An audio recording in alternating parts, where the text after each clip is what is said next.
I just feel like I need to talk this out. So, I have a feeling that chiropractic care is not the only way to heal people or to be healed.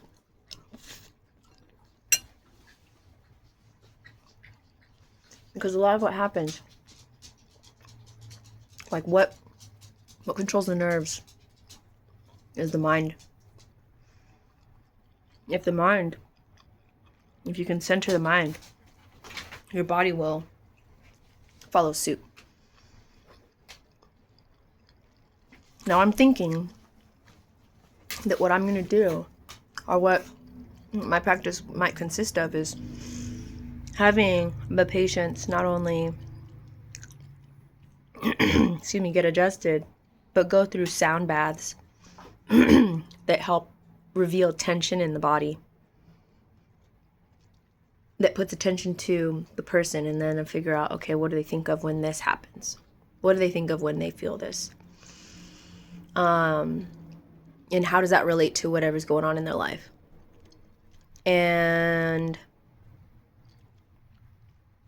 I just don't know how to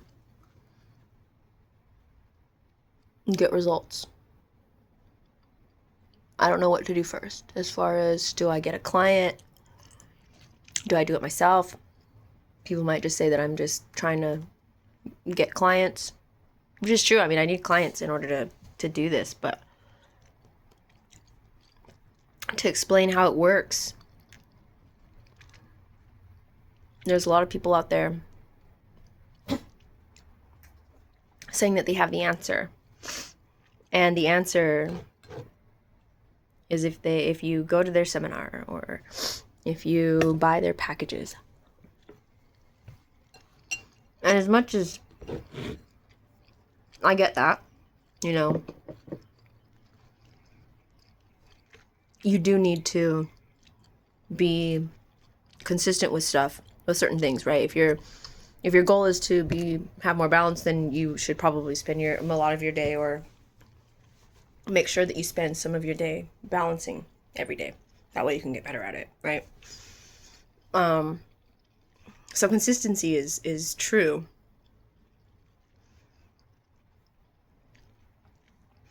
But these journeys, these health journeys that people are going on, it's not going to be something that is fixed like that. Traumas happen either all at once, meaning like a car accident, for example, or it could be a long period of traumas, whether it be because you were in the army and you had to keep, dropping down from helicopters, and now your knees are messed up and your hips are messed up. That's trauma too, but a long period of trauma. Physical trauma. There's trauma like that. There's trauma like up here that manifests in the body. There's also trauma like sexual trauma, mind controlling, type of like abuse, where people are like Munchausen syndrome, where people are protective of their captor and protective of their abuser, where they come to see that, or they come to think that their abuse is normal and their abuse is something that they deserve. That's Munchausen syndrome. But yeah, so I'm flirting with the thought of being another person, another healer that helps people through meditation, learning how to meditate, learning how to stand up for themselves, learning where they are abandoning themselves, and learn how to come back to their oneness, if you will. It's something that I think is pivotal to becoming who you're supposed to be in the world. I mean, you're born to do something. So, teaching people how to not abandon themselves, how to be their their person, how to be themselves, right? Because a lot of times people, they're born and they're born into a certain family, religion, you know, region in the area, in the world, and they're supposed to act a certain way, they're supposed to be a certain way. Obviously, we know from history, from ourselves even, I'm sure people who are watching this have this had this thought when they were little, or even when they were learning, they were growing up, you know, like, what if I wasn't born here? What would have happened? What religion would I be if I was not born wherever I'm at? So, and this kind of ties into like anthropology for me, because I come from a physical anthropology background, but I did have to learn about more of the cultural stuff too, where it's, you know, cultural traditions, oral traditions, meaning like before writing was a thing, before writing was normal, you know, it was all about the stories that you tell. And a lot of times people took that for truth because that's the only thing you had to go off of. Now, what that did to the human psyche was whatever this person says is true, or I need to take it as truth. As technology, as, you know, social things, social concepts, and norms, social hierarchies, if you will, came about, power came about, all that kind of stuff, people started using words and thoughts to control the other people around them, in my opinion, to get what they want, right? Kings, queens, I don't care. I'm not gonna say one or the other, because both kings and queens can be evil. You know, they can be, you know, only working for what they want, right? And so, which in of itself is kind of weird, right? Because if you think about it, the whole like Aladdin and Jasmine thing, right? Like, she was born into this great world, great, you know, privilege and everything, but she didn't want it, because she wanted to just be on her own and live her own life. Because it doesn't matter if you're given everything on a silver platter.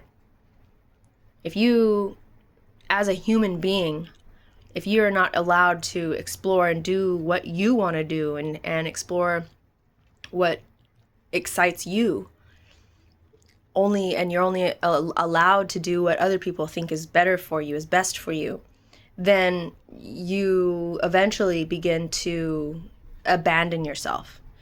And when you abandon yourself, that means that there's an element of distrust to what you feel and to what you think and to what you want. Because for whatever reason, the people around you, with however good intentions they are, they're not letting you experience the life that you are supposed to live. And so helping people get out of that like pattern of thinking, it seems like that's my bag. It seems like that's what I'm supposed to be helping people do. Because, you know, if I think about it, if I look back and put my life and the different milestones that I have, you know, recorded in my story and her story, just the headings of the paragraphs, right? Okay, obviously born.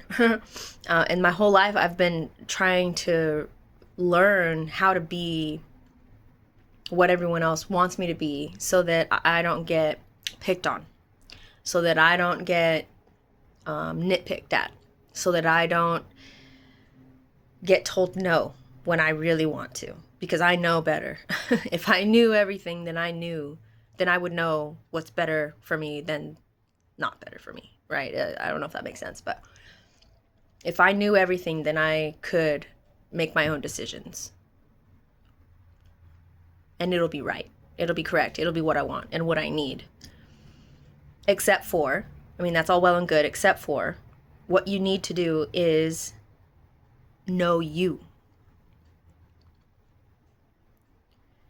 You don't need to know everything. You just need to know you.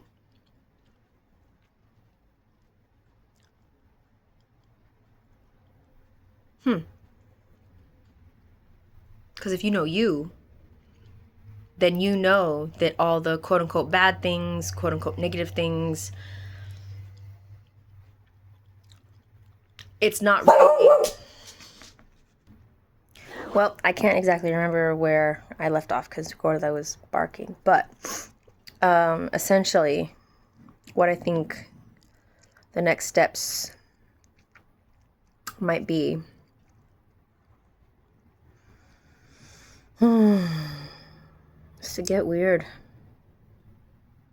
find my people.